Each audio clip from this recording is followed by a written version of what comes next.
রাজধানীর যানজট নিরসন ও ট্রাফিক ব্যবস্থাপনায় শৃঙ্খলা ফেরাতে সায়দাবাদ বাস টার্মিনাল আধুনিকায়নে উদ্যোগ নিয়েছে ঢাকা দক্ষিণ city corporation DSCC.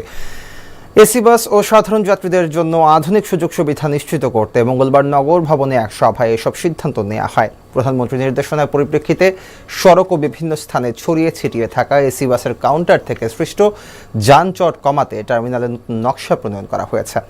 Dhaka metropolitan police, DMP ও বাস মালিক সমিতির সঙ্গে পর্যালোচনা করে এই নকশা তৈরি করা হয়েছে। নতুন পরিকল্পনায় টার্মিনালের ভেতরে এসি বাসের কাউন্টার সার্ভিসিং, যাত্রী ওঠানামা ও পার্কিংয়ের জন্য আধুনিক অবকাঠামো গড়ে তোলা হবে।